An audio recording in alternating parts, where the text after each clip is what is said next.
মোহাম্মদ বিন কাসিম, কুতুবউদ্দিন আইবেক, আকবর, বাবর, সম্রাট শাহজাহানদের হাতে উন্নয়নের শিখরে ওঠা ভারতে আজ মুসলিমরাই চরম নিগৃহীত।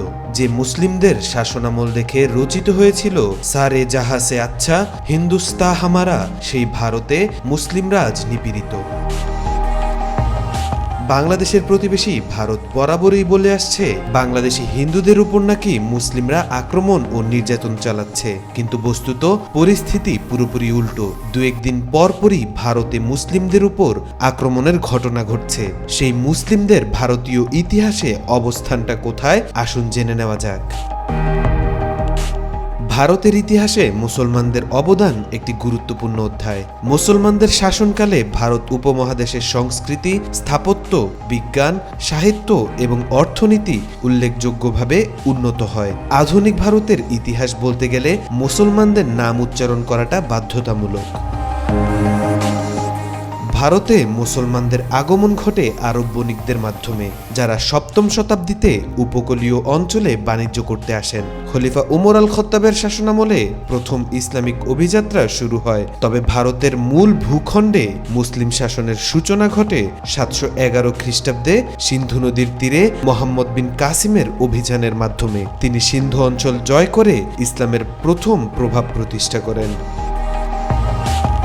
1206 সালে কুতুবউদ্দিন আইবেক দিল্লি সুলতানাতের প্রতিষ্ঠা করেন, যা 1526 সাল পর্যন্ত টিকে ছিল। দিল্লি সুলতানাতের শাসনামলে ভারতীয় সমাজ ও সংস্কৃতি ব্যাপকভাবে প্রভাবিত হয়। বিশেষত স্থাপত্য, শিল্প এবং ধর্মীয় সহিংসতা বৃদ্ধি পায়।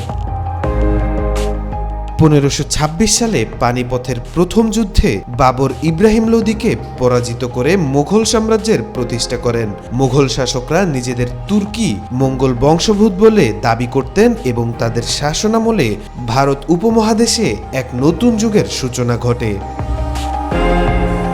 শাহজাহানের শাসনামলে মুঘল স্থাপত্যের শ্রেষ্ঠত্ব প্রকাশ পায়। তার শাসনামলে নির্মিত তাজমহল বিশ্ববিখ্যাত একটি স্থাপত্য নিদর্শন। এটি তার প্রিয় স্ত্রী মুমতাজ মহলের স্মৃতিতে নির্মিত হয় এবং বিশ্ববাসীর কাছে মুঘল স্থাপত্য শৈলীর অন্যতম নিদর্শন হিসেবে পরিচিত।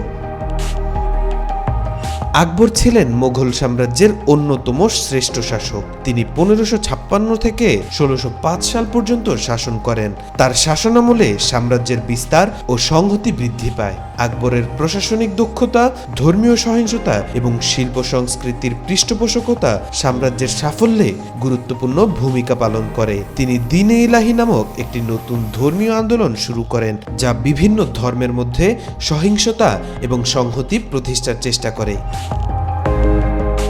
মুসলিম শাসকরা ভারতের স্থাপত্য ও শিল্পে বিপুল অবদান রাখেন। কুতুব মিনার, লাল কিলা, জামা মসজিদ, ফাতেপুর সিক্রি, তাজমহল সহ অসংখ্য স্থাপত্য নিদর্শন তাদের শাসনকালের উদাহরণ। মুঘল স্থাপত্য শৈলী ভারতীয় স্থাপত্যের একটি বিশেষ ধারা হিসেবে পরিগণিত হয়, যা পরবর্তীকালে বিভিন্ন স্থাপত্যের ভিত্তি হিসেবে ব্যবহৃত হয়েছে।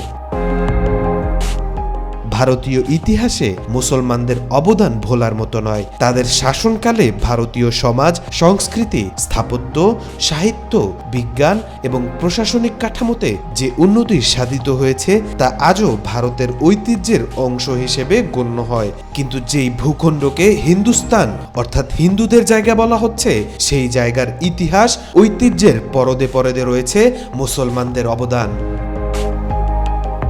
তাওফিকুল ইসলাম, আজকাল।